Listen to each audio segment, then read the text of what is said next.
Our story begins in a world where people are divided between the poor and the rich, and the only thing that distinguishes them is the special abilities they possess, known as skills. From the very bottom, the journey of our protagonist, Fate, begins as he struggles to carve his path toward the top. The events open with a scene of a man running for his life from strange creatures known as goblins, but a group of warriors arrives to save him, cutting down the goblins one after another until they eliminate them all. The story then shifts to the capital, where we see our protagonist, Fate, standing guard at one of the gates, starving, as he watches the warriors who hunted the goblins heading to collect their rewards. He envies them, because they possess skills far stronger than his own. Here we discover that his skill is called gluttony, a skill that causes him to feel hungry at all times. At the end of the day, the holy knights enter the kingdom, and everyone is afraid to make even the slightest sound or speak, lest they incur their wrath. When an item falls from one of the merchants onto the foot of one of the knights named Hado, the man attempts to bend down to pick it up, but Hado kicks him violently and begins insulting him along with the others. Then a girl named Maymil threatens him, saying that the punishment for insulting a holy knight is execution. The warriors are puzzled that the trio belonging to the Vlerick family,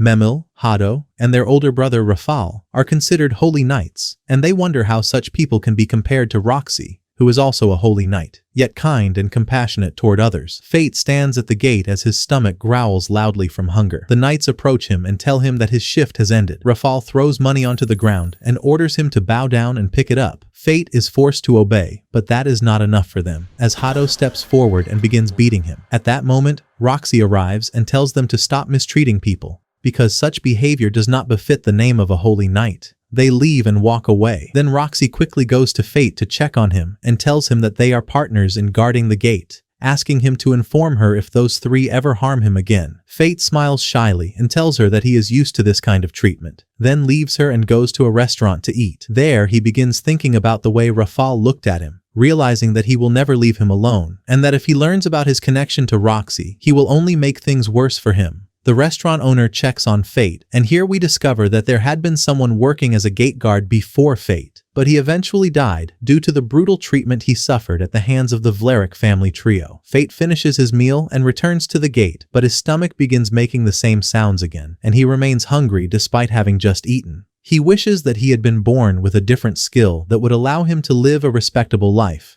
Not necessarily to become a knight, but simply to live with dignity. Then Fate notices a group of thieves sneaking over the gate without being seen, and he quickly goes to inform Roxy. Roxy wastes no time and tells Fate to stand in her place at the gate while she goes inside to deal with them. Fate stands at the gate, feeling somewhat afraid, but suddenly one of the thieves appears, seemingly fleeing from Roxy after being slightly injured. Fate tries to run away, but he remembers that leaving his post would cause problems for Roxy, so he gathers his courage and manages to defeat the thief. Suddenly, he hears a voice, like that of a system speaking to him, telling him that the gluttony skill has been activated, that his stats have increased, and that he has gained the skills appraisal and telepathy. Fate is shocked, because this is the first time his skill has ever activated. Roxy quickly returns to check on him and takes his hand, and suddenly, Fate hears a voice. It seems to be Roxy's inner thoughts, as she worries that he is not well. Fate is confused by what is happening, but the moment she lets go of his hand, the voice disappears. Then he asks her not to mention that he participated in the mission, so that it does not cause trouble for her. Roxy feels guilty for not mentioning Fate's role in the mission, so she suggests that he work for the Hart family instead of continuing in this exhausting job. She assures him that if he works with her family, he will no longer suffer harassment from the Vlerick family. Fate agrees, then returns to his room and begins reflecting on the new skills he has obtained,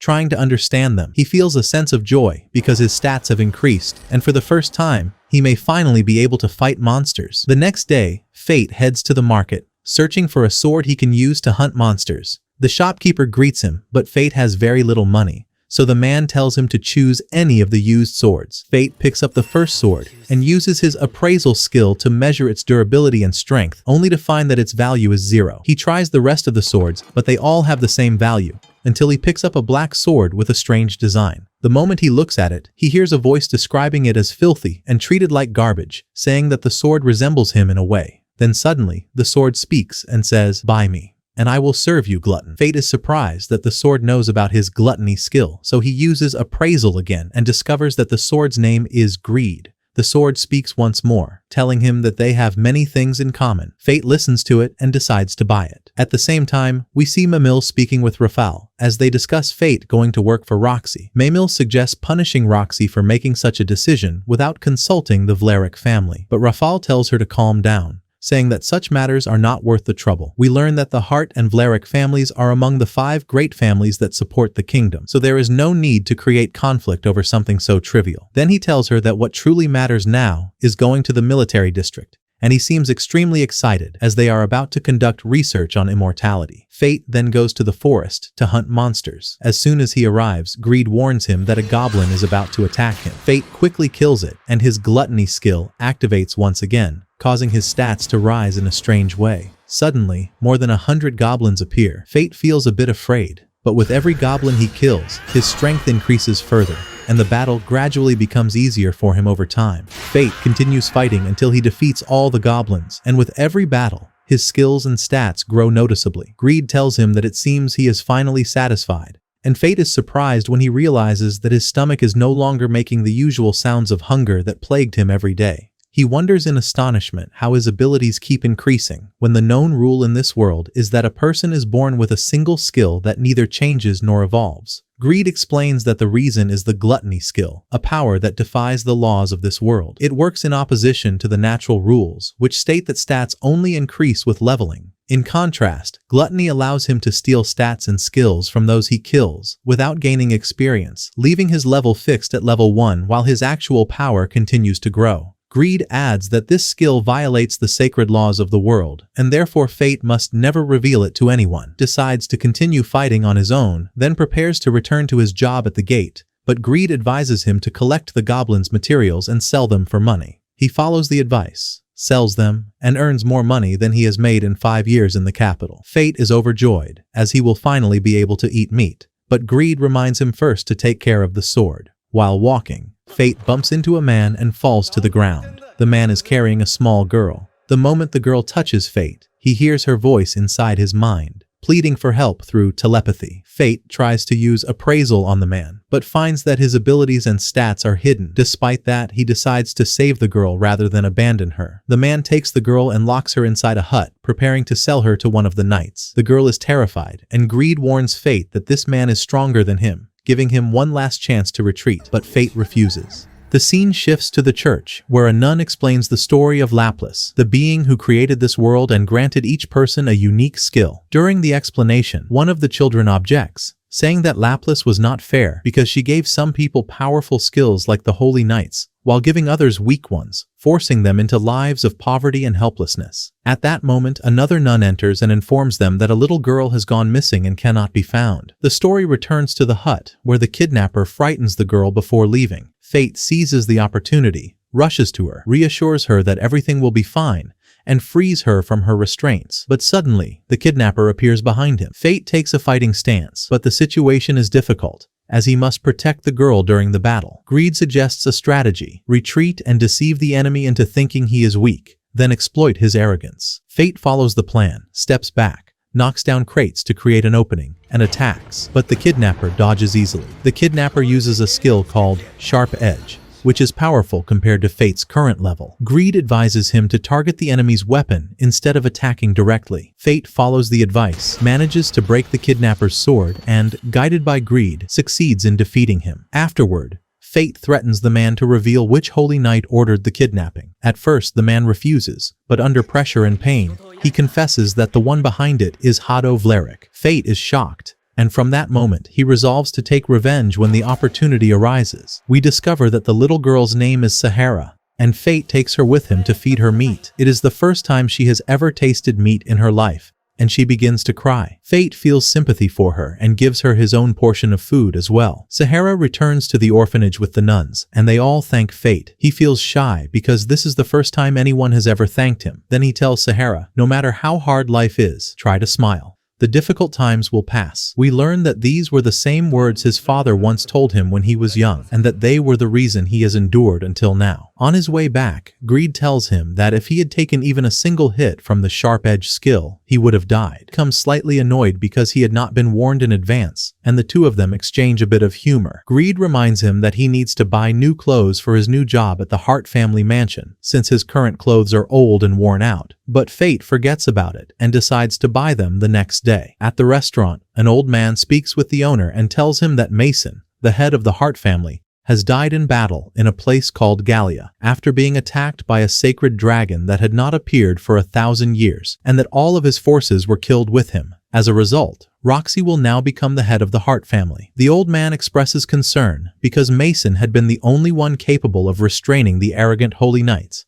and he fears for Roxy. They then speak about Fate and worry about him, since he has not come to the restaurant for 2 days, even though he used to come every day. The next day, Fate arrives at the Hart family mansion and is amazed by its beauty. Roxy greets him personally and tells him that she has been waiting for him. Fate is stunned by her beauty and tells her that she looks beautiful in that outfit. She blushes slightly and responds to him in kind. Roxy then takes him to a grave, and we discover that it is her father's grave. She tells him that he died 5 days ago in Gallia because of the sacred dragon, and that everyone who had been with him also died. Fate feels saddened because despite everything she is going through, she is still caring about him. Roxy tells him that she has become the head of the Hart family and asks him to work with them, telling him not to feel sad. She tries to shake his hand, but Fate remembers his telepathy skill and realizes that if he touches her, he might hear her thoughts, which he considers improper. So he avoids touching her with a clever excuse. We are then introduced to the maid Haru, the head servant of the mansion, who is strict and serious. She tells Fate to act in a manner worthy of the family's name. The moment he sees the food, however, he rushes to eat in a messy and hurried way, which annoys Haru. Fate begins working in the garden and puts in tremendous effort, to the point that the other workers ask him to take a break, since he has been working almost non-stop for a week. The atmosphere in the Hart mansion is comfortable, as everyone is kind.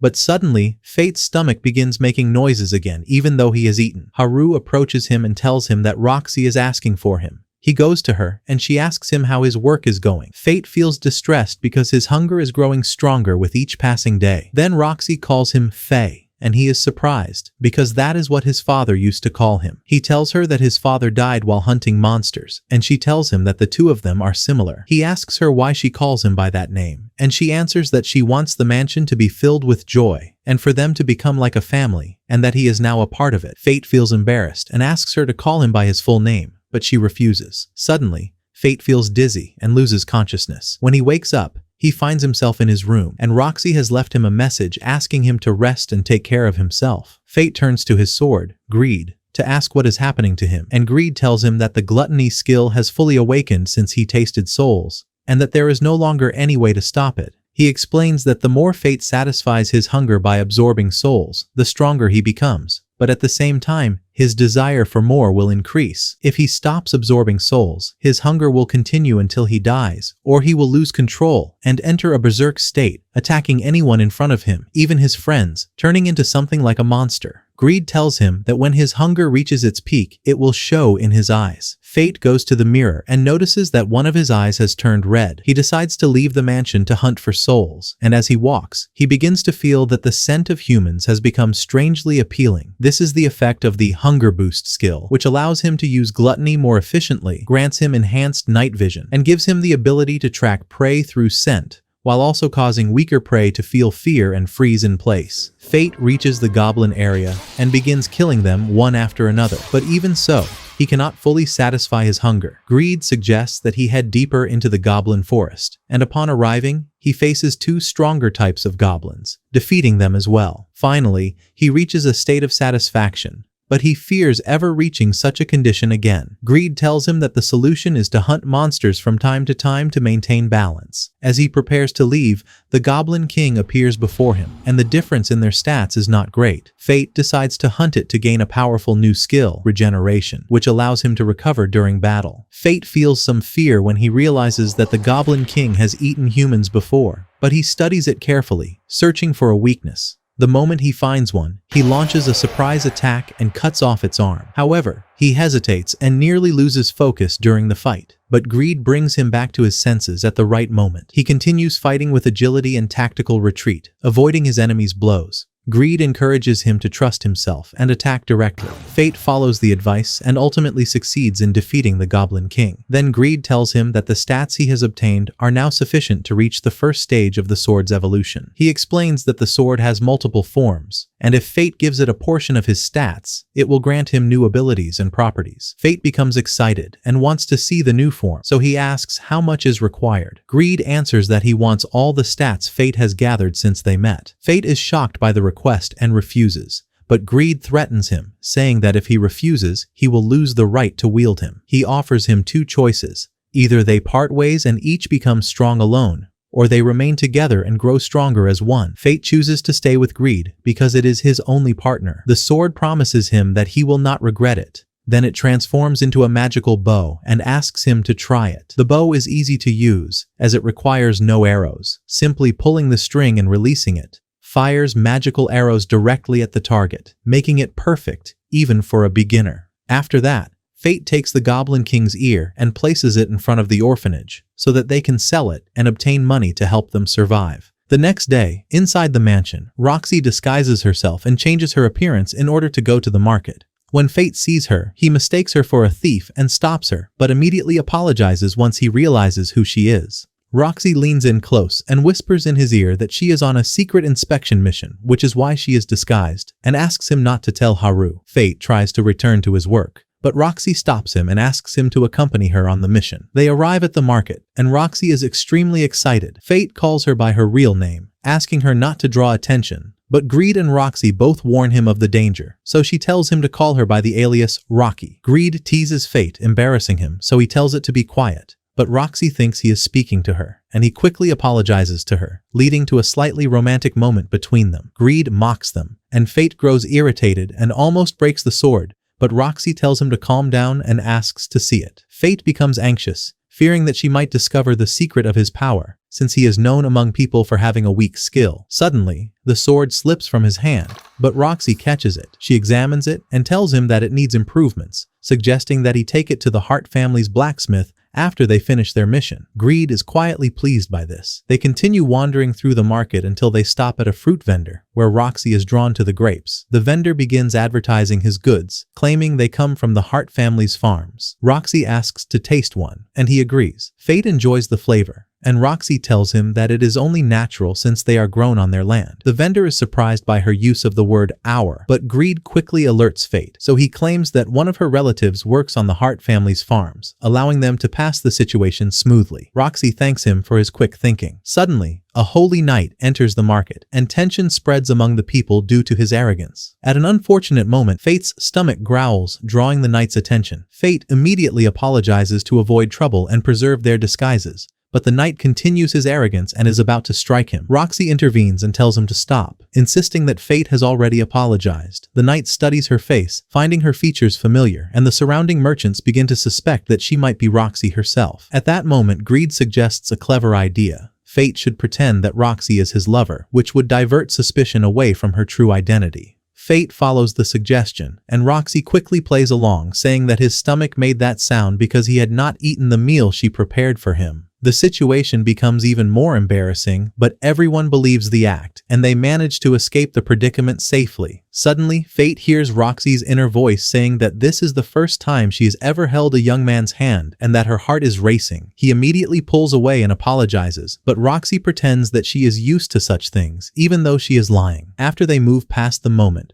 Roxy stops at a jeweler's stall, showing great interest in what is displayed. She asks about a stone she believes to be a gemstone, but the vendor explains that it is merely a raw stone. It could be empty or contain a precious gem inside, and the only way to know is to buy it and break it open. When Fate sees how happy Roxy is with those stones, and how she behaves like an ordinary girl rather than a holy knight, he considers buying one for her, but decides to choose a stone that truly contains a valuable gem, using his appraisal skill to identify the most precious one. However, after examining the stones, Roxy decides not to buy anything, saying that she feels there may never come a day when she can truly live as an ordinary girl. She then moves on and asks Fate whether he knows any warriors. He tells her that he knows two, Oliver and Minerva, but they are retired while she was looking for active warriors. As they walk, they overhear two men talking about the increasing number of goblins and about the Goblin King being hunted in the Goblin Forest. They mention a rumor claiming that the one responsible was an extremely powerful monster. Fate is surprised by this interpretation, but it seems somewhat logical since the goblin rewards were not taken and the bodies were left as they were. The men continue their conversation, suggesting that what happened might be connected to the orphanage where the Goblin King's ear was found. Roxy approaches them and asks for more details, but they know nothing further and advise her to ask the warriors instead. Immediately, Roxy asks Fate to take her to the place where the warriors gather, and here we discover the true reason behind this secret mission. Roxy wants to learn more about that mysterious monster, or more precisely, she has been searching for Fate. Fate and Roxy go to the restaurant, and as soon as they enter, the owner tells them not to sit in that spot because it used to belong to someone who came every day but has died.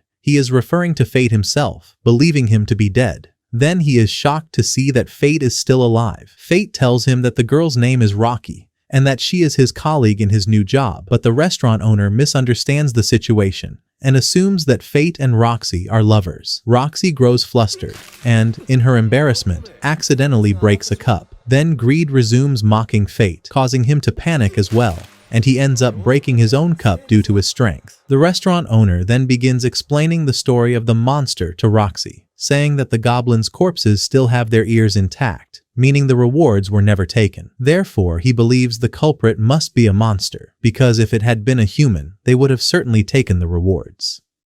He adds that the existence of such a creature will disrupt trade in the capital, as merchants will become afraid. They are used to encountering weak groups of goblins and defeating them easily, but a powerful creature like this would make things truly dangerous. Fate feels a sense of guilt. Then the old man enters, the same one who once thought Fate was a ghost, but now finally realizes he is still alive. He proposes another theory, that the wandering monster might be a lich, an extremely powerful creature, and that the holy knights will be the ones to hunt it. Greed tells Fate that he is now in trouble, since he has absorbed all its stats. The old man then provocatively asks Roxy why she is so curious about this monster, but before she can respond, a group of warriors enters. At the same time, Fate becomes anxious, fearing that if Roxy goes to hunt the lich, she might encounter him and uncover his secret. The warriors order food and drinks, then approach Roxy and ask her to entertain them, their behavior bordering on harassment. Roxy grows slightly irritated and strikes one of them, and at that moment, everyone realizes that she is Roxy. The men who bothered her quickly apologize and beg for forgiveness, but she tells them not to be afraid, adding that what truly saddens her is that the very people who are supposed to protect others have become figures of fear. She continues, saying that her father's dream was to create a world where everyone could laugh and joke together without arrogance, and that she shares that same dream. Roxy spends the rest of the time joking and interacting with them, while Fate, deep inside, feels that he wants to remain by her side until that dream becomes reality. As they walk afterward, he asks her how she knows nothing about the wandering monster, and we discover that the Vlerick family deliberately withholds information about the capital from her. Suddenly, they hear Hado beating a small child, and Roxy immediately intervenes, telling him to stop. Fate steps in as well, gripping Hado's hand tightly until it hurts, then takes the child away. Roxy then asks Rafal why he did not inform her about the monster. He apologizes, claiming he did not want to worry her after her father's death. But it sounds like nothing more than an empty excuse. The Vlerick trio then leaves. They soon discover that the child is lost and cannot find his mother, so they decide to help him search. As they look for her, Fate recalls that he himself had once been lost when he first arrived in the capital, and that a holy knight, someone somewhat like Roxy, had helped him back then, even preparing food for him. That was 5 years ago. Time passes, and they still cannot find the boy's mother, and he begins to cry. But then they finally spot her from a distance and manage to reunite them. A strange and genuine joy appears on Roxy's face after helping the child. Meanwhile, Fate keeps staring at her, feeling shy because of how beautiful she is. As it grows late, they return together, only for Haru to scold them for staying outside the mansion for 2 entire days. Suddenly, Fate asks Greed if there is a way to hunt monsters without revealing his identity. Greed suggests buying a magical mask that can conceal his identity from others. At the same time, Fate buys a raw stone for Roxy, but one that actually contains a precious gem inside, since he used his appraisal skill to choose the best one among them all. On another night, Fate goes out to hunt goblins, and the people who had intended to hunt them see him and shout that he is the Lich, then flee flee from him. Fate gives himself the name Corpse, and no one is able to uncover his true identity. He decides to remain longer in order to increase his stats before the knights arrive. The next day, Roxy takes Fate with her to the Hart family's farmlands, which are famous for their grapes. She then brings him to her mother's house, where her mother appears somewhat tired. She asks Fate for his name, and he feels slightly shy in her presence. We learn that her name is Aisha. Aisha welcomes him warmly and asks him to come closer because she wants to whisper a secret to him, only to surprise him by asking, "Are you in love with Roxy?" Both of them become embarrassed, but Fate speaks seriously, saying that he cares about Roxy and is willing to serve her until his very last day. Roxy becomes flustered and runs away from the situation, as she has always done since childhood. Whenever she feels embarrassed, she runs away, and she used to cry often when she was younger. Fate is surprised by this because her behavior in the capital had always seemed mature. Aisha appears worried about Roxy since her father has died, and she has taken on such a great responsibility immediately after, in addition to being a holy knight. But Fate reassures her, telling her that Roxy excels in everything she does and that the people in the capital love her. Meanwhile, Roxy enters her old room and begins reminiscing about her memories with her father, his training of her, and she renews her promise to fulfill the same dream he once carried, to make all people equal. We then see Fate helping the workers harvest grapes, and they offer him grape juice. As soon as he tastes it, he greatly enjoys its flavor. One of the workers tells him that they are very grateful to Roxy for coming to help with the harvest this year, especially since he had been worried about her after her father's death. We learn that Roxy used to come every year to participate in the harvest, and that she also took it upon herself to hunt the monsters that approached the farm. The monsters that attack the farm are known as kobolds, and they come from a valley to the north. Suddenly, Fate's stomach growls again, even though he had hunted goblins just a short while earlier, because the stronger the gluttony skill becomes, the more powerful souls it requires. While resting, Fate wanders a bit and encounters a girl carrying an unusually long scythe. The moment he looks into her eyes, he notices that they resemble his own when his hunger intensifies, and he senses that there is something mysterious about her. She tells him that she will leave the kobold hunt to him, then says that they will meet again. Fate asks Greed about her, but it refuses to answer, claiming it knows nothing. Then Roxy approaches Fate and asks him to help her carry the harvest. And when she sees that girl, she tells him that she is most likely from Gallia, explaining that 1,000 years ago, Gallia possessed immense military power, but the overwhelming number of monsters that invaded their land led to its collapse, and most of its people perished. As they head back, Fate asks Roxy about the monster hunting mission, clearly worried about her. However, she reassures him that she won't be alone. Several soldiers will accompany her. The next morning, everyone wakes up to find that the crops have been completely destroyed. So Roxy, along with her soldiers, and Fate among them, head toward the kobold territory to hunt them down. While they are tracking the monsters, a strange-looking creature suddenly appears, seemingly the leader of the pack. The moment Fate sees it, his hunger intensifies. He uses his appraisal skill and discovers that it is a crowned monster, a type born from years of accumulated hatred. When the soldiers realize what they are facing, they retreat back to the village. Roxy tries to calm them, assuring them that she can defeat the kobolds and protect everyone, and they gradually settle down. But Greed tells Fate that she won't be able to handle a crowned monster, that it will be far too difficult for her. So Fate decides to hunt it alone to keep Roxy safe. That night, Fate reaches the area and begins taking down the kobolds one by one. But the crowned monster is intelligent. It grabs one of the kobolds and uses it as a shield. Fate closes the distance and fights at close range until only 3 monsters remain, the strongest of them all. He defeats the first, then tries to attack the crowned monster with magic arrows, but it catches the arrow and breaks the magic. Greed tells him he must get closer and strike directly. As Fate approaches, the monster prepares a devastating attack. Greed warns him to dodge, and he does, but then he's struck from another direction, falls to the ground, and stops moving. One of the monsters approaches him, but suddenly, Fate springs up and slices off its arm. He had been pretending to be down to catch it off guard, quickly eliminates the second monster, leaving only the crowned monster. Greed then tells him he can now use the level 1 secret art, but it will cost him 10% of his stats. Fate agrees, activates the technique, and defeats the crowned monster in a single strike. The power of the skill feels overwhelmingly intense. But after killing it, Fate's body suddenly begins to tremble, and his eye turns red, because for the first time, he has consumed a high-quality soul. The next day, Roxy and the soldiers head into the forest, and are shocked to find all the monsters already dead. She returns home,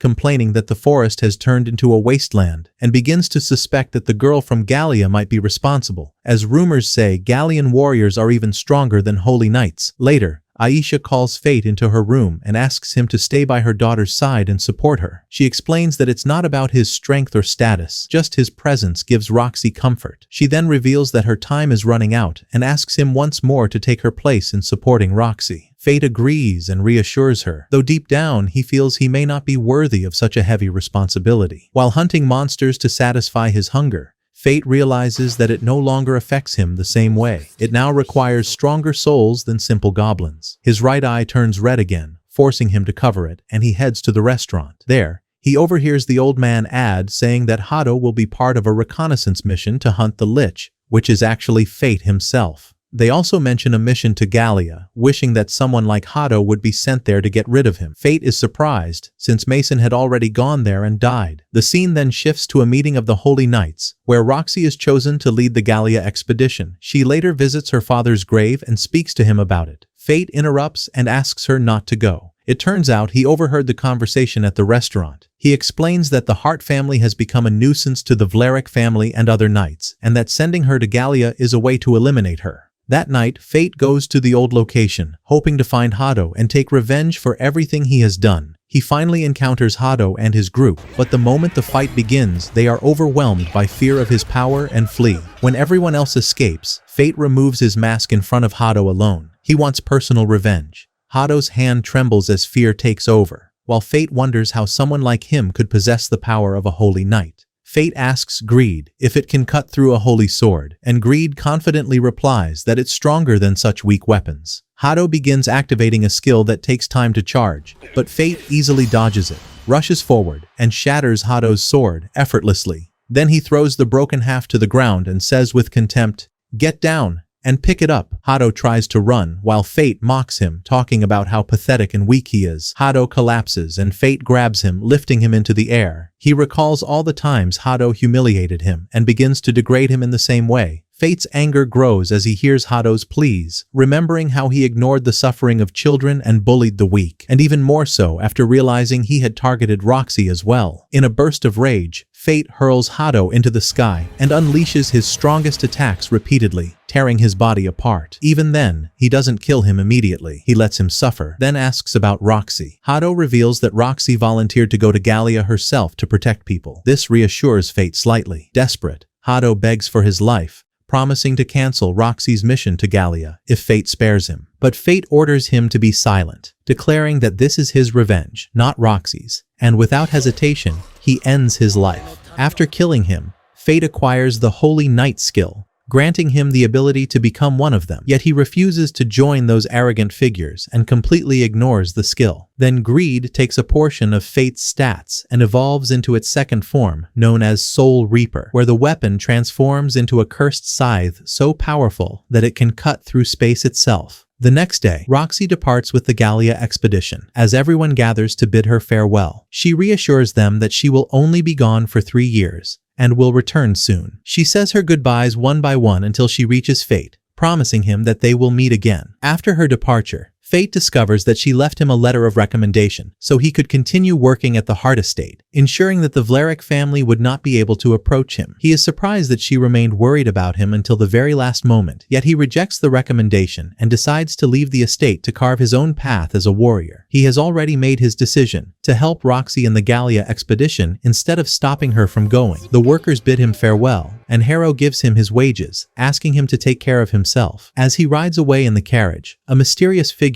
whose face remains unseen appears, stating that everything is proceeding according to plan. The following day, Roxy arrives at the expedition site and delivers a speech that inspires the soldiers, their objective being to defeat the holy dragon that took her father's life. She then steps down and meets 2 individuals she already knows, Myra and Mugen. Myra appears somewhat domineering, yet she deeply cares for Roxy and wishes to protect her with all her strength. As for Mugen, he was once a warrior under Mason, Roxy's father, and although he was supposed to have retired, he returned to avenge the dragon that killed his commander and comrades. It is revealed that Mugen belongs to a family of researchers and scholars, making him the only warrior among them, and that his young daughter wishes for him to bring back relics from Gallia for her research. The events then shift to a laboratory, where a girl named Rainey discusses the goblins and the Goblin King that were found in the forest, along with a rumor claiming that a lich was responsible for killing them. Rainey finds this strange, as the wounds do not resemble those caused by ordinary arrows. She examines them carefully, then consults a book, through which she uncovers the secret behind Fate's weapon, and realizes that it is the cause of those injuries. The other girl is astonished, as such destruction cannot be achieved through normal magic. Rainey explains that the weapon possesses a unique ability,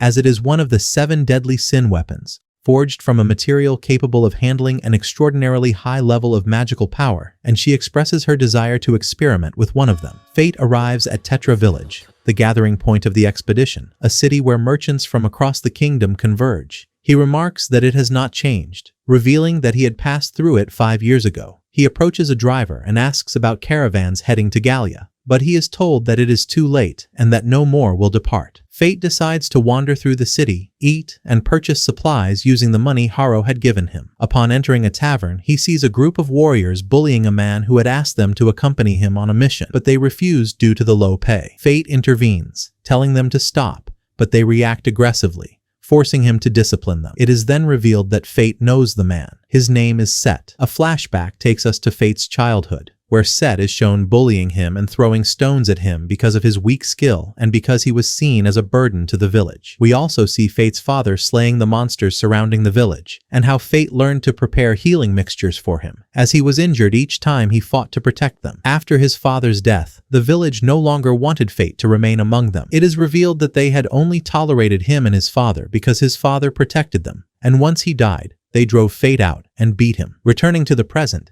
Set begs Fate for help, and it is revealed that Set is the son of the village chief who expelled him. He continues pleading until Fate finally agrees to help him, and they set out toward the village. The only reason Fate accepts is because the village holds memories of his father, despite the hatred he still harbors for its people. As soon as Fate arrives, the village chief reverts to his old behavior, mocking him and saying to his son Set, "You brought back the trash we already threw away." Set tries to convince his father that Fate is strong and capable of helping them, but the chief grows angrier and decides to use Fate as a sacrifice to buy time for the rest of the villagers. Fate is enraged, but Set calms him down and asks him to endure it for his sake, then takes him to his home and offers him a drink. It is later revealed that Set's wife died because of monsters, and he explains the condition of the village. It remains as poor as ever, with the chief holding absolute authority. He admits that he once believed his father was right, but now he has begun to doubt his decisions, seeing them as shallow and unwise. He also reveals that he has another motive for wanting change,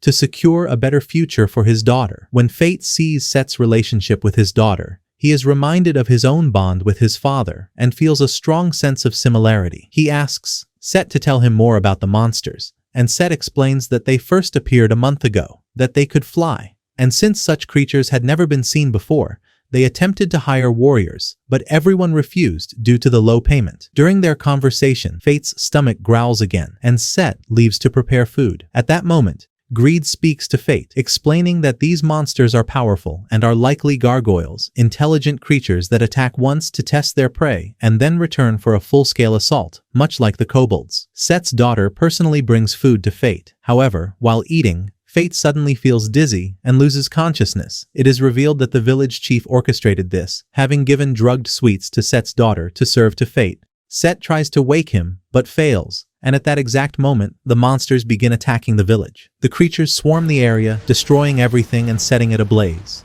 while Fate remains unconscious, unable to move due to the drug. The villagers begin searching for their sacrifice, Fate, while Set desperately tries to wake him so he can save them. At last, Fate regains consciousness and steps outside, only to be shocked by the sight before him. The village has been completely destroyed. A monster lunges at him, but he easily evades it and uses his appraisal skill, discovering that they possess the fireball ability. Greed warns him of the danger of this skill and orders him to use the Soul Reaper form, his weapon's new transformation. Tests the weapon and is astonished by its capabilities, and Greed explains that it can cut through magic itself, though the magic does not disappear, and with a single strike, Fate manages to eliminate a large number of monsters and acquires from them the fireball skill, leaving only their leader remaining. and Greed tells him that the creature will approach him, and that this will be his perfect opportunity to finish it. And indeed, Fate executes the plan flawlessly and defeats it. Yet the village has already been reduced to ruins, its chief is dead, and only a handful of villagers remain. And Fate informs Set that the land is no longer suitable for farming. Set suggests that Fate use his appraisal skill to become wealthy instead of risking his life in battle. But Fate replies that fighting is his destiny and that he cannot live any other kind of life. While Set, in contrast, decides to head to the city to find work and secure a future for his daughter. And before they part ways, Set asks Fate to strike him, just as he did in the past when they were children, in order to erase any lingering hatred between them. And Fate agrees but ends up striking him harder than intended, and in the end they bid each other farewell, and Fate remains for a while at his father's grave, recalling his memories with him. Elsewhere, Roxy arrives with the expedition at the region of Lanchester, the final stop before Gallia, and Mugen warns her about this place, refusing to explain the reason, merely telling her that she will understand once they arrive. While at the same time, Fate is also heading toward Lanchester in a carriage alongside a merchant, after agreeing to protect him from bandits and monsters in exchange for 3 gold coins. Suddenly, a group of bandits appears, and the merchant begins to cry and clings to Fate, begging him not to run away. But before the attack even begins, a massive axe falls from the sky and annihilates all the bandits instantly, revealing that the one responsible is the mysterious girl from Gallia, who had previously appeared in the farmlands. And she looks at Fate and says, "At last I have found you," then asks the merchant to let her travel with them, and he immediately agrees after being saved. But the moment she climbs onto the carriage, it flips over due to the immense weight of her axe, forcing her to reduce its weight before restoring the carriage to its proper position. During the journey, they introduce themselves, and she calls him Fate of Gluttony, which shocks him because he never told her that. And she explains that she possesses one of the 7 deadly sin skills as well, which is why she knows. And Fate is puzzled, while she finds it strange that Greed had not already explained everything to him, and she then introduces herself as Mine, whose sin is wrath, and she appears extremely hungry. So Fate gives her his food, and she devours all of it. Eventually, they arrive at the city, where they witness a strange spectacle, in which a holy knight saves a girl, and then declares himself the ruler of Lanchester, revealing his name to be Rudolph. And it becomes clear that he is preparing to receive the Gallia expedition, and it is revealed that Fate had actually set out before Roxy and arrived ahead of her, and Greed mocks him for being so anxious about catching up to her and worrying about her. And the merchant presents the 3 gold coins he promised, but Mine snatches them instantly since she was the one who eliminated the bandits. And they then decide to look for a place to stay, but Mine falls asleep along the way, forcing Fate to carry her as he complains, while Greed tells him to accept it because she dislikes the daytime. Fate asks how he knows that, but Greed remains silent and refuses to answer, and as Fate continues walking, 2 men stop him and say, "Welcome, Rudolph, the Lord of Lanchester welcomes you," which confuses him, making him suspect that the people of this region idolize the holy knights, and he notices a strange mark on the back of one of the men's heads. And as he continues, he reaches a guarded area where he is denied entry and told that travelers are not permitted to pass. And upon observing them, he notices different marks on the backs of their heads compared to the first man, and then another individual appears to welcome him, bearing yet another distinct mark, deepening Fate's confusion about the nature of this city. Greed explains that this is a class system, and that the city's ruler is attempting to deceive outsiders into believing that no such hierarchy exists, when in reality the opposite is true. And by the end of the day, Rudolph is seen reprimanding and executing the individuals who had participated in the performance earlier, then turning to another man who had survived a monster hunting mission and killing him as well, instilling fear in the remaining guards, who resolve to obey all his orders to avoid meeting the same fate. Fate eventually finds a place to stay and lays Mine on the bed, while Greed expresses surprise that she is still alive. And it is revealed that Greed and Mine are old acquaintances who meet from time to time,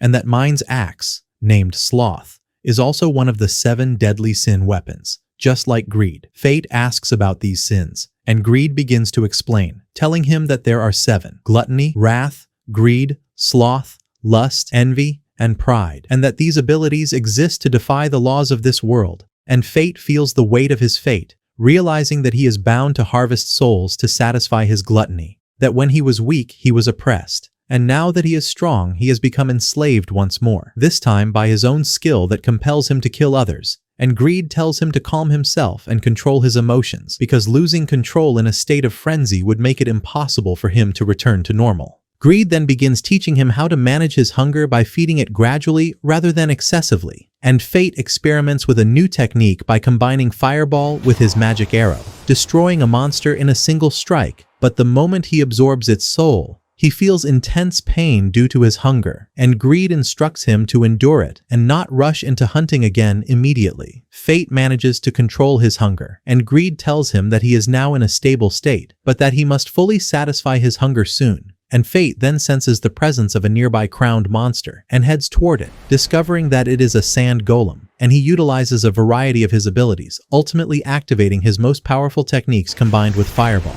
and succeeds in defeating the crowned monster. The people thank Fate for his help and ask him for his name, and he tells them that his name is Corpse. On the following day, Mine prepares to go and hunt the sand golem, but Fate informs her that he has already defeated it, which makes her extremely furious as she releases a powerful aura after losing the reward she had intended to claim. And Fate, feeling intimidated, is forced to give her half of the reward in order to calm her down. After they collect the reward, Rudolph, the ruler of the city, appears and speaks to Fate, ordering him to become his servant and asserting that he has no right to refuse since he is a holy knight and must obey. But Mine intervenes in a comedic manner and tells Rudolph that he cannot take him because she claimed him first, and he responds with disdain, telling her to return home because she is merely a child, which enrages her and prompts her to strike him with such force that she sends him flying into the air, turning the situation into a major incident, and Fate quickly grabs her and the two of them flee the city. During their journey toward Gallia, Fate is astonished by Mine's insatiable appetite, as she consumes enormous amounts of food without ever feeling full. The reason being that Wrath burns a tremendous number of calories, and when Fate jokingly asks where all that food goes, she becomes irritated, causing the weight of the carriage to suddenly increase until its wheels shatter. Mine heads toward a nearby village after the carriage breaks down, and Fate follows her, while Greed informs him that this village lies close to Gallia and is filled with powerful monsters, suggesting that there is likely a strong individual protecting it. And when Fate inquires about the castle he sees, he is told that it belongs to a family known as the Hausen family. As Fate walks through the village, he asks an elderly man about the village chief in order to request permission to stay, only to discover that the man himself is both a holy knight and the leader of the village. And although the man agrees, he sets one condition, that Fate must fight him first. And when Fate attempts to use the appraisal skill, the man immediately counters him, revealing that Fate's level is only 1, yet his stats exceed 2 million. The battle begins, and in the end, Fate is defeated, and he assumes that this means he will not be allowed to stay. But the man surprises him by saying the opposite, that he will permit him to remain on the condition that he trains under him for the duration of his stay. And though Fate feels uneasy, the man explains that he wishes to help him because he has realized that Fate possesses immense power, but lacks the ability to properly control it. He further explains that the style he will teach is more effective against monsters than humans, and that Fate has nothing to lose by following his guidance. So Fate agrees, and they formally introduce themselves, revealing the man's name to be Aaron Barbatos. And at that moment, Mine appears and tells Fate that they will camp.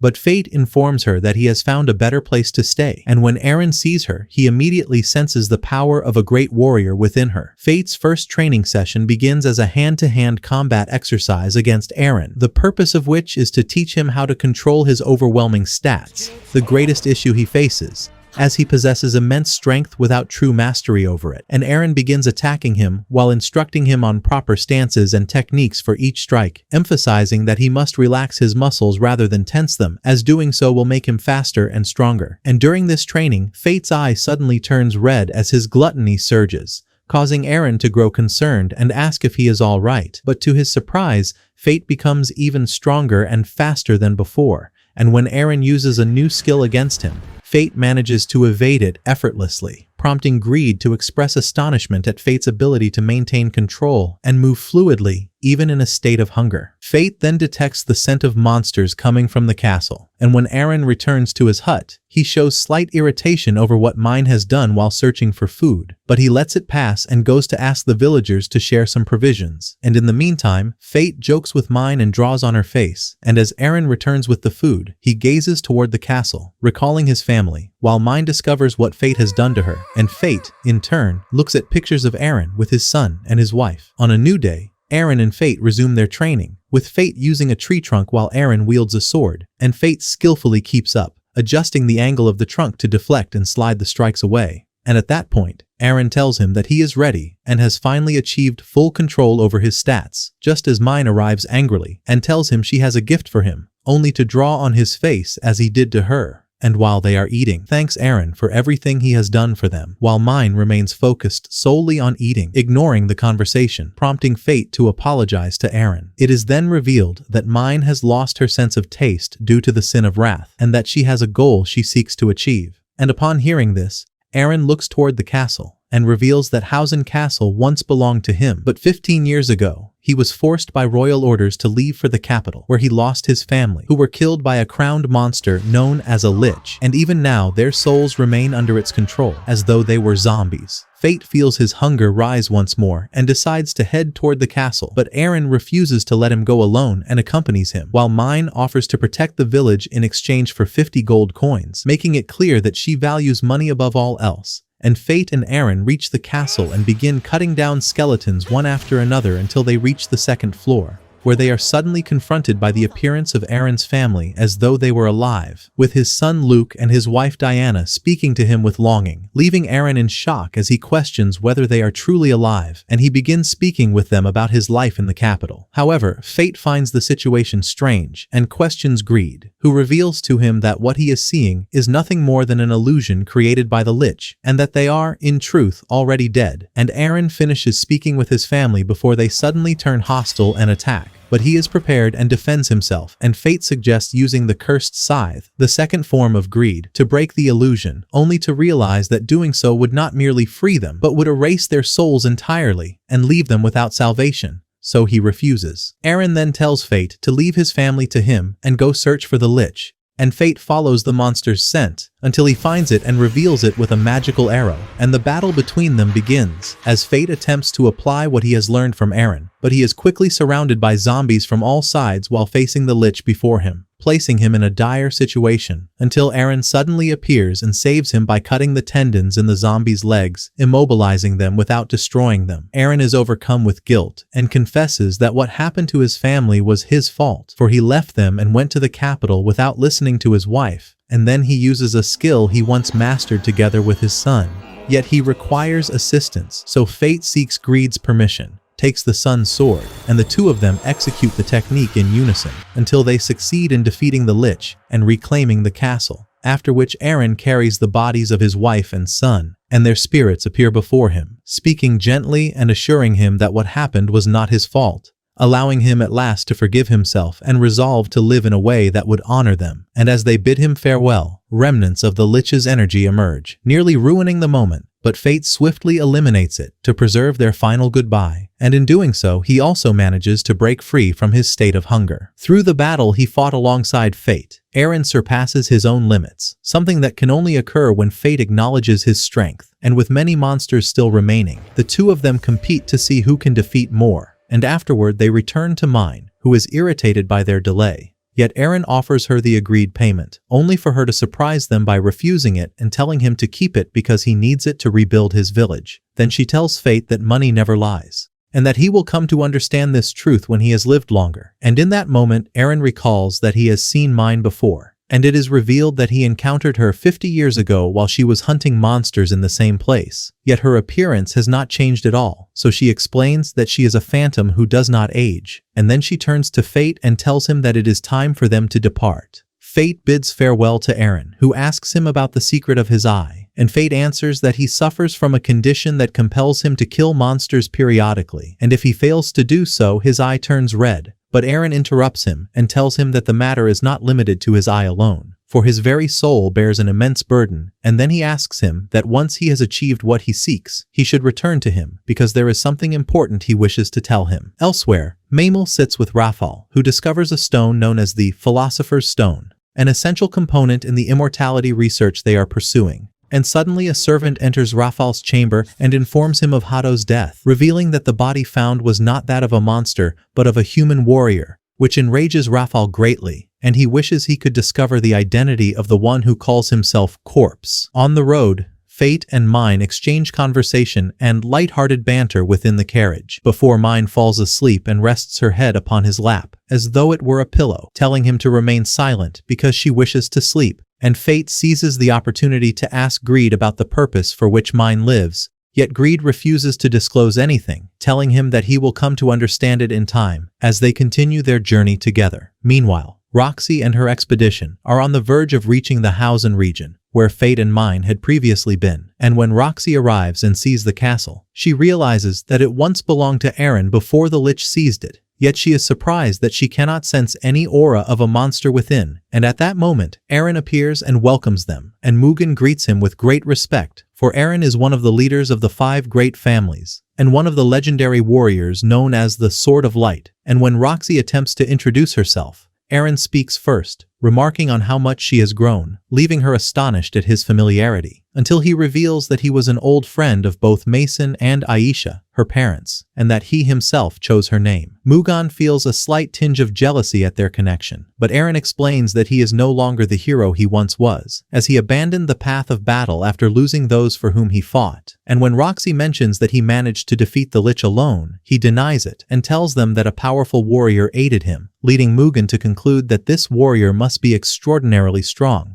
Yet Eren refuses to reveal his name out of respect for his wish to remain unknown. Roxy understands the situation and informs him that she will continue her journey toward Gallia, and Eren asks her with concern whether the Fleric family was the one that sent her, but she replies that she volunteered of her own will to protect the people, and he warns her that those families may have manipulated her, as both the Barbados and Hart families have always been sources of trouble for the others. Yet she stands firm, declaring that she walks in her father's footsteps and carries on his will, and Eren is deeply moved upon learning of Mason's death, so he offers to train her so that she will be better prepared for what awaits her in Gallia, and she gladly accepts, and they begin their training. On the other side, Fate and Mine continue their journey for a long distance, until they reach a place that Mine tells him is her homeland, though she does not remember it well because she was taken to the capital at a young age, and Fate is puzzled, as Gallia is said to have collapsed 4,000 years ago. And then Mine arrives at her objective, which is a strange object resembling a cocoon. Greed complains slightly, and reveals that it is called a chimera, an ancient biological weapon once experimented upon by the armies of Gallia,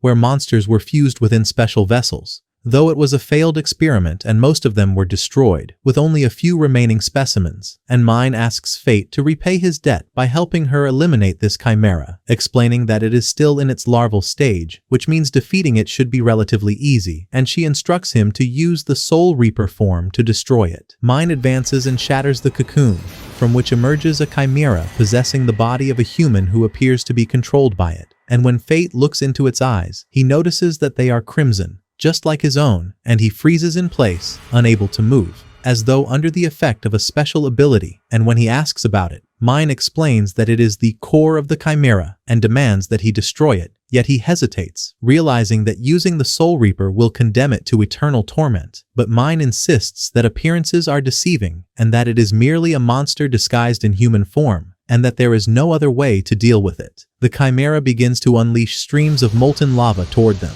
and Fate prepares to use his weapon, but Greed warns him that the Soul Reaper will not be effective against lava as it causes indirect damage, so Mine intervenes, evading the attack with agile, acrobatic movements before counterattacking and severing the chimera's arm, while Fate uses his magical arrows to restrain it. Yet the effect does not last long, for the chimera possesses regenerative abilities and its limbs quickly restore themselves. Fate notices that the force of Mine's strikes increases with each blow, revealing that her axe, Sloth, grows heavier and more powerful every time it is used, though this gradually slows her movements. And suddenly the chimera releases a terrifying aura along with a dreadful roar, prompting Mine to inform Fate that it has entered its second transformation phase, and she orders him to stay behind her. And for a fleeting moment, Fate feels as though she intends to protect him just as Roxy once did when he was weak. But he rejects that feeling and resolves to stand and fight on his own, choosing to enter the hunger state of his gluttony skill, causing Mine to shout in warning, telling him not to act recklessly,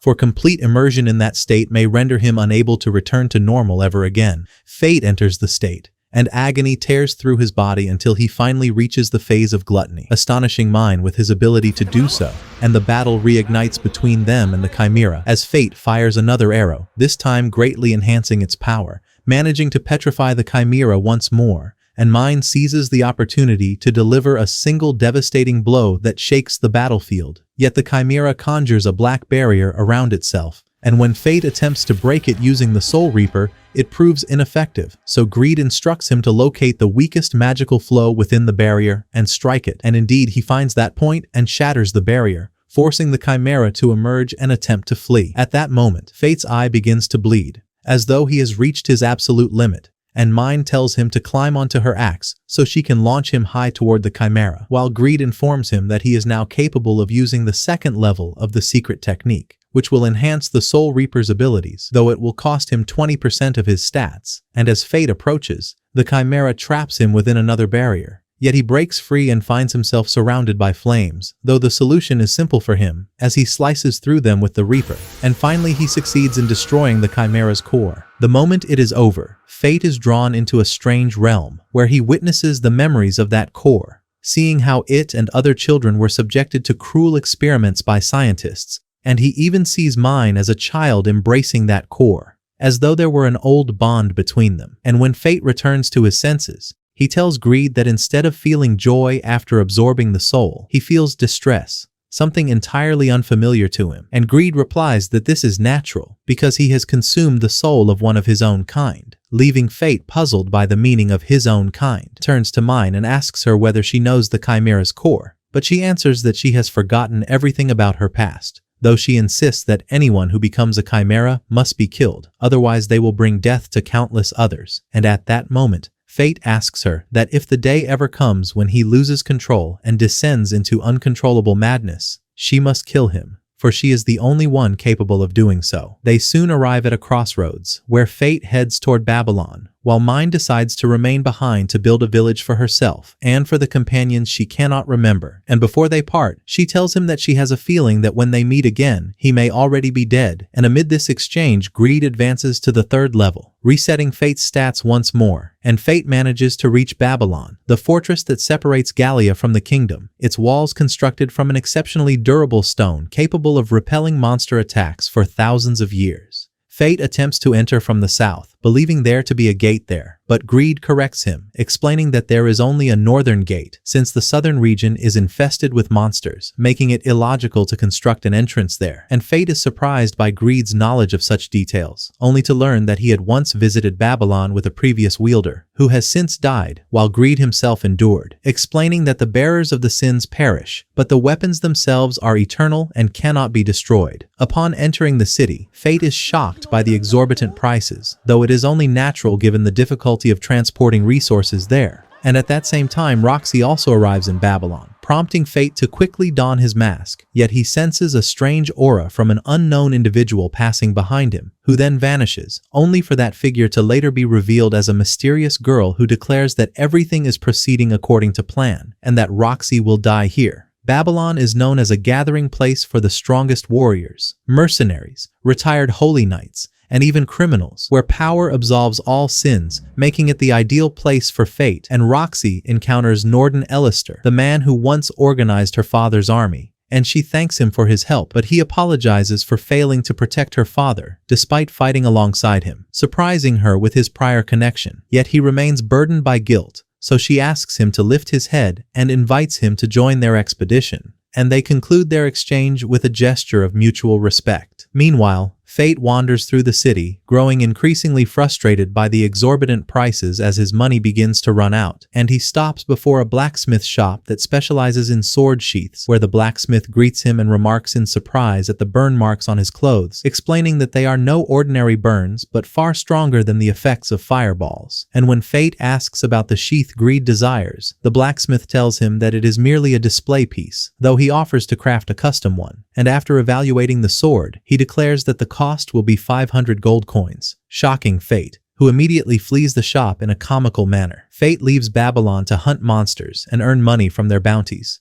and during his search he notices a green substance floating in the air known as spores, produced by poisonous moss, prompting Greed to warn him not to inhale too much of it, as it could grow inside his lungs, and suddenly a swarm of monsters known as orcs, numbering more than 50, appears and charges toward him, and Greed advises him to fight them, as if they were humans due to their intelligence. Yet just as Fate prepares to attack, another group intervenes and engages the orcs instead, angering Greed, who orders him to seize the opportunity and steal the prey from them. But Fate refuses. Suddenly, however, another group of orcs appears from behind, revealing that their strategy was to surround everyone from both sides, and Fate takes advantage of the situation by charging toward the second swarm, leaving the first to the other group. Then he utilizes the third level of Greed's power, the magical shield capable of repelling both magical and physical attacks, and Greed instructs him to place the shield before him and rush forward, and in a peculiar yet effective manner, Fate crushes the orcs through the sheer force and durability of the shield, and after eliminating them, he realizes that the hunger of gluttony has not afflicted him this time, leading him to suspect that the reason may be Hanel, the girl who was the Chimera's core, and he gathers the orc's spoils and returns to exchange them for money, astonishing everyone with the sheer quantity he carries, as it equals the loot of 2 full parties rather than that of a single individual. While exchanging his spoils, the group whose prey he had refused to steal earlier appears and accuses him of having taken their loot, and although Fate denies it, the man ignores him and reaches out to seize the spoils, prompting Fate to instantly break his arm, and when the rest of the group attacks him, he defeats them one after another with ease, and once the fight ends, he takes 100 gold coins and prepares to leave.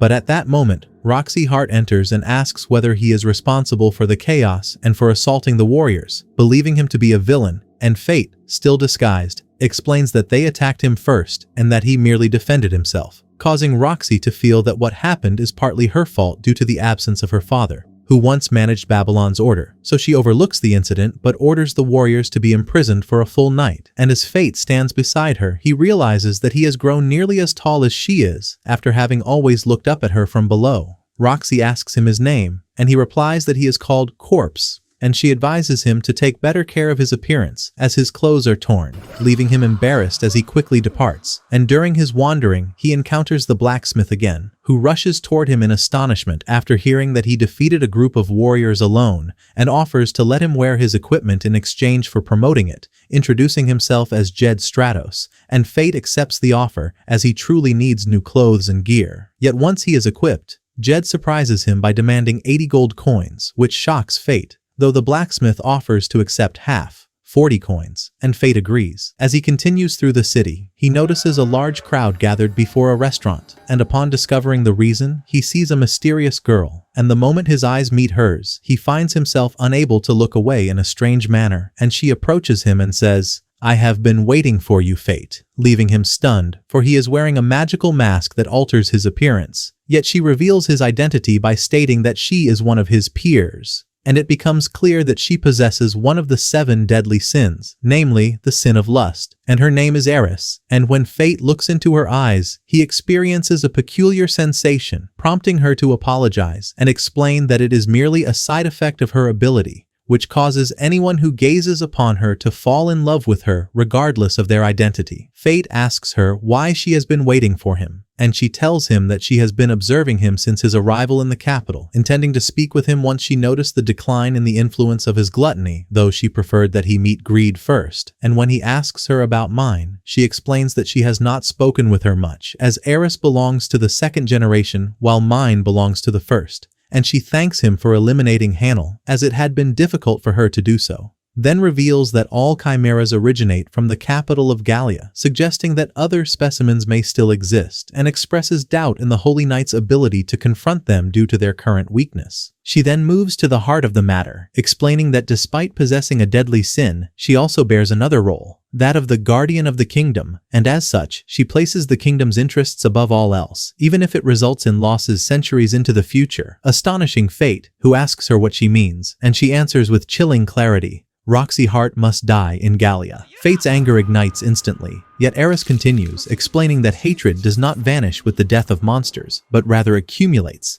eventually giving rise to crowned monsters, and that this phenomenon can occur among humans as well, something she calls the theory of hatred. and she explains that the people harbor immense resentment toward the knights due to their arrogance and the rigid class system, and therefore the death of Roxy, the only holy knight who genuinely cared for the common people, would unleash a massive wave of hatred, absorbing all that accumulated resentment and ultimately giving birth to humans who possess a new kind of power, among whom one with extraordinary abilities will emerge. At that point, Fate loses his temper and storms away, while Eris whispers to herself that the plan has already begun and that no one will be able to stop it. On a new day, troubling news reaches Roxy Hart, reporting that the resource expedition has not returned from Gallia and has vanished within a region known as the Great Valley, prompting her to immediately set out with her group to rescue them, while at the same time Fate goes to Jed Stratos, who informs him that he requires magical crystals in order to forge a sheath for his sword, and Fate decides to gather the crystals himself, receiving a map from Jed, only to discover that the location of the crystals lies within the Great Valley itself, and thus Fate begins his journey, confronting several monsters along the way, and being forced to eliminate them using the third level of Greed's power. On the other side, Roxy and her group encounter a serious problem when their compass ceases to function, as it becomes clear that compasses do not work within Gallia, leaving them uncertain about how to reach the valley, and their alternative plan had relied on determining directions through the moon, the sun, and the stars. Yet the sky is covered with dense clouds, revealing nothing, and at that moment, Roxy devises a clever solution, recalling that the largest orc colony lies to the south near the Great Valley, and she proposes that they follow the orc tracks to reach their destination. As for Fate, after hunting several monsters, he pauses to rest, and the moment he closes his eyes, he finds himself in a strange place, a vast white room where Hannel appears before him, attempting to speak, yet he cannot hear her voice, and suddenly the scene shifts, placing him in a sea of blood, surrounded by the corpses of both monsters and humans he has killed, and he awakens in terror from this mysterious nightmare, realizing that profound secrets lie hidden behind it. The instant he regains consciousness, he senses the presence of several crowned monsters, and he activates his night vision to sharpen his sight, discovering 4 crowned salamanders, and he launches an attack against one of them, to be startled by their reaction. For instead of fleeing as expected, they continue advancing as though controlled by some unseen force, prompting him to retreat and observe them from a distance. Suddenly, the salamanders head toward Roxy's camp and surround her group. Norden is wounded, and the others attempt to resist using enchanted swords, but to no avail, as the salamanders possess strong resistance against such weapons, and one of them nearly kills Roxy, were it not for Fate's timely arrival, as he intervenes and saves them, eliminating the salamanders one after another. And once the battle ends, he notices a strange symbol engraved upon their bodies. Mugan finds this phenomenon perplexing, explaining that crowned monsters do not usually move in groups, and that what occurred is unnatural, and it is evident that their true target was Roxy specifically, so she informs him of the location of the Great Valley, bids him farewell, and continues her mission with her group. Fate descends into the Great Valley, astonished by its nature, for the air is pure and the landscape entirely different from the rest of Gallia. And as he proceeds, he sees petrified monsters, and even notices a petrified figure resembling himself to some extent. Yet he dismisses it, and continues searching for the magical crystals. And during this time, he glimpses Eris standing somewhere before she vanishes, leading him to approach her position, where he discovers a chimera, and he takes a combat stance, only to realize that it does not move because its vessel is empty, and he also notices massive pits nearby, indicating the existence of 2 additional chimeras, and suspicion begins to grow within him that Eris is behind all of this. Suddenly, he hears the sounds of battle coming from the direction Roxy had taken, and he rushes there to find 2 chimeras attacking her and her group,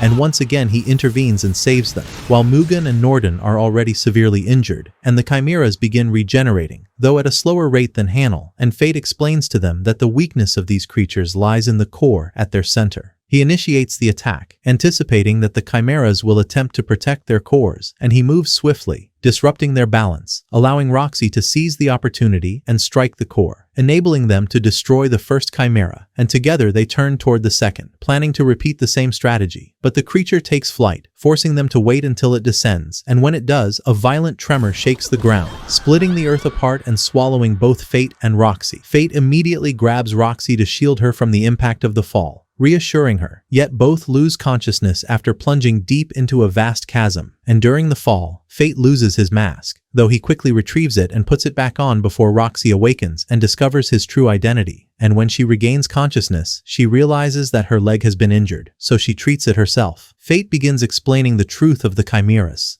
that they are monsters created in Gallia 4,000 years ago. And then he asks her about the resource expedition, and she tells him that they have been gone for a long time and that the base has been completely annihilated. And when she asks him how he knows this, he answers that a survivor from Gallia informed him, and she immediately guesses that it must be a young girl carrying an axe, confirming that she has seen her before and heard rumors about her during her journey to Babylon, also recalling the rumors that she was accompanied by a masked individual wearing a skull-like mask. Fate admits that he was indeed with her, and Roxy laughs softly and apologizes, saying that there are many things about him that remind her of someone she knows, and that she feels as though he is close to her, even though that person is supposed to be in the capital. And then she asks him whether he is happy with what she has done for him, and he reassures her, telling her that having someone who cares for him and fears for him is more than enough to make him happy and deeply grateful to her. Suddenly, in the midst of their conversation, Fate's hunger surges once again, his eye turning crimson, and Roxy Hart notices it immediately, asking him with concern about his eye, but he quickly pulls away, urging her not to look at him, then dashes off, and as he flees, he catches the scent of the chimera responsible for all this destruction, which appears before him in an instant. Yet he evades it and engages in battle, and as they fight, turmoil rises within him, fearing what Roxy's gaze would become if she were to witness his true nature.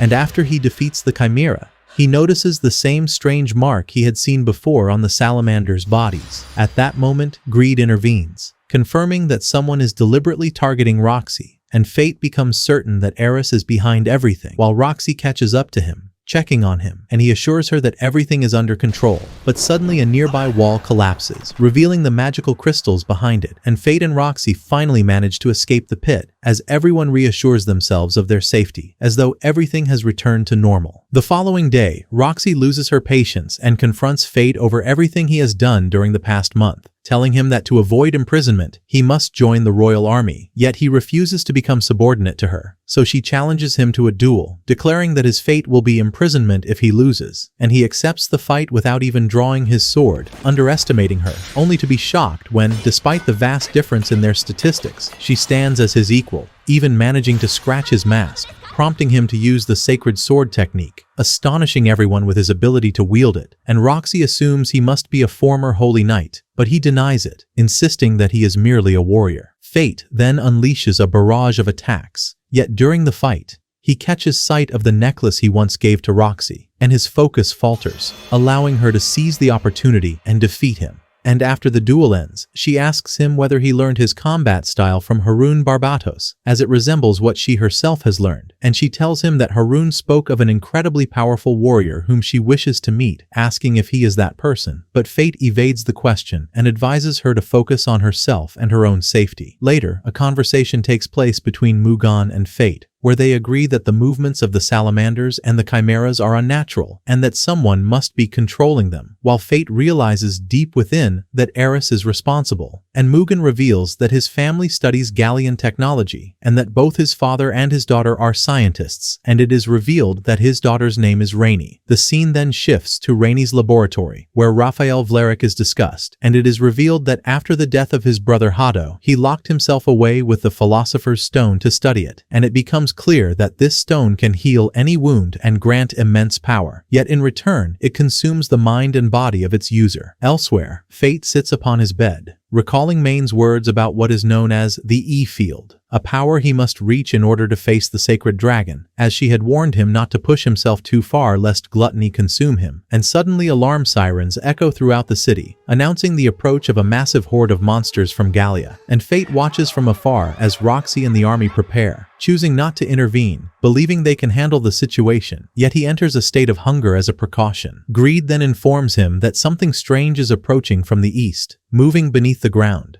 and that the army will be in danger if it launches a sudden attack, prompting Fate to immediately assume a combat stance, firing an arrow toward the creature emerging from beneath the earth, revealing that it bears the same mark found on the monsters that targeted Roxy, and the creature begins to rain down acid, forcing Fate to use greed as a shield to protect himself. while greed warns him that this acid is lethal even upon contact, making close combat impossible, leaving him no choice but to rely on ranged magical arrows. However, the creature splits itself into two parts to evade the attack, then reappears behind Fate before burrowing once more toward Roxy, and Fate analyzes its trajectory, predicting its movement and managing to destroy it, yet he is shocked to discover that it has not died despite absorbing its soul. And at that moment, a masked figure resembling Fate appears, clearly the one orchestrating everything, and Fate initially believes it to be Eris, but as he draws closer, he realizes that this individual wields a sin weapon known as envy, suggesting that Eris may be connected to him. Fate attacks, and with an unusual technique manages to eliminate the creature, astonishing even Greed, then turns toward the masked figure. But Greed urges him to check his own statistics, and he realizes that he has reached the maximum limit attainable by humans, and that to grow stronger, he must surpass human boundaries and enter the E-field. And it becomes clear that his attacks have no effect on his opponent because he already exists within that domain, meaning Fate must reach it as well to stand against him. Fate attacks once more, but then hears the voice of the masked figure, realizing that it is a man, not Eris, and is suddenly met with gunfire-like attacks fired from the opponent's sword, leaving him unable to evade them and suffering severe damage. For a moment, Fate feels powerless, but suddenly he manages to enter the E-field, his power increasing tremendously, and he charges toward the masked figure, shattering his mask, only to reveal the shocking truth that the man is Norden Ellister. Yet Norden tells him that this is not the whole truth and that he is far more cautious than Eris, then blows a strange whistle, summoning the sacred dragon, which heads directly toward Roxy Hart, and Fate immediately tries to rush to her aid, but Norden surrounds him from all directions, trapping him in place. We shift to the battlefield where the sacred dragon arrives, and the soldiers flee in terror, all except Roxy Hart, who stands her ground and attempts to resist, only to realize too late the overwhelming gap in power between them. And just as the dragon is about to end her life, Fate appears and saves her as he always does, but this time his mask shatters, revealing his true identity to her. Fate apologizes for hiding the truth from her all this time, and asks her to retreat to a safe place, assuring her that he will buy her some time. But Roxy, overwhelmed by shock, can only utter his name, Fate, as he leaves her behind and charges toward the dragon, while she stands there weeping. Fate uses a skill to restrain the dragon's movements so he can confront Norden Ellister, but it becomes clear that he is not at full strength due to entering the E-field, as part of his stats are reduced, and a portion of his energy is constantly drained to maintain the restraint. And during the battle, Norden realizes that Fate cannot move far from the dragon, or the restraint will break. So he exploits this weakness, severing Fate's arm and telling him that Eris had high expectations for him, but he has caused too many complications and must now pay the price. But suddenly, a sword pierces through Norden's body from behind, revealing that Fate had used an illusion skill on him, sacrificing his arm as part of the deception, and thus he manages to defeat him, only to find himself suddenly in a strange yet familiar place, where he meets the girl who was once the core of Hanyel. And her name is revealed to be Luna, who thanks him for ending her suffering, yet apologizes because she can no longer protect him, and it becomes clear that she had been suppressing the hunger within him, but has now reached her limit, warning him that if he devours the dragon, he will lose control completely. Fate nearly succumbs to the abyss of gluttony, but Greed appears in a different form, helping him regain his balance, and Fate tells Luna that he has no choice but to end the dragon to prevent further harm. And upon returning to reality, the dragon breaks free from its restraint, causing Fate to charge at it in a frenzy,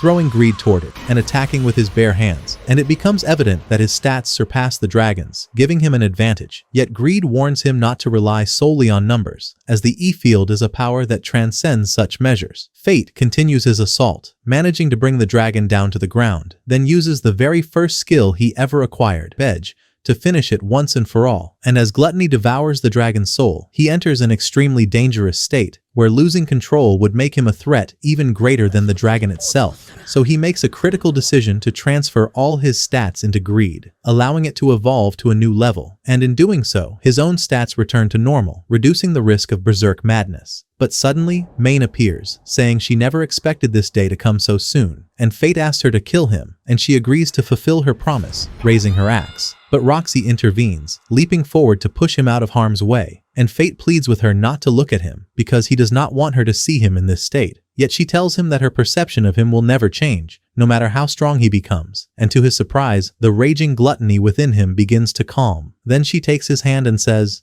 Let's return to Babylon. At the end of the scene, we see Fate lying beside Roxy, while Luna's voice echoes, saying that Fate has finally found the person who will support him. A week later, Fate awakens in the room he rented in Babylon, and Eris and Maine enter, causing him some tension at first, but he relaxes upon seeing Maine with her, and Eris returns the sword Greed to him, which he had left behind on the battlefield, explaining that Maine had been occupied fighting the vessel of envy, Norden, and that it was the weapon itself that had been controlling him. After defeating him, Maine cast the envy weapon away toward Gallia. Eris tells Fate that he has proven his worth by slaying the sacred dragon and asks for his assistance, but he interrupts her, demanding that she swear never to harm Roxy again, and she agrees, explaining that the idea of sacrificing Roxy was influenced by envy, and that she now realizes the foolishness of that plan. Then she explains that the country is entering a new phase after the dragon's death, and that they need his power, and that this is not a choice, but a duty imposed upon all wielders of the deadly sins. Fate agrees, as he seeks to uncover the truth behind gluttony, and she promises to heal his arm, and after their agreement, she warns him not to remain, as Roxy's presence could awaken his hunger once more, and he accepts, deciding to leave. In another scene, Mugan and Miria are seen sparring, and Miria defeats him in a somewhat comedic manner, though she feels saddened by the thought of leaving for Fate. Meanwhile, Roxy arrives at Fate's room,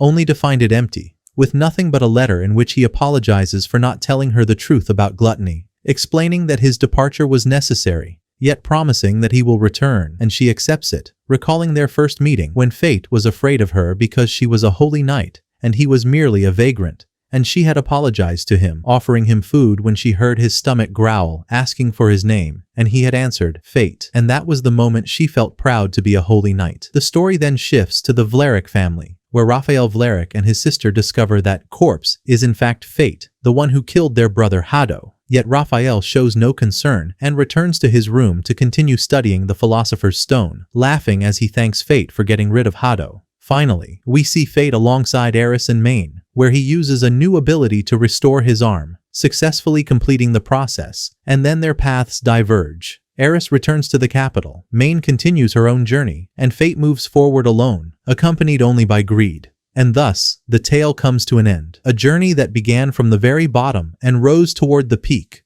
burdened with conflict, harsh decisions, and profound secrets, leaving behind countless questions about what lies ahead.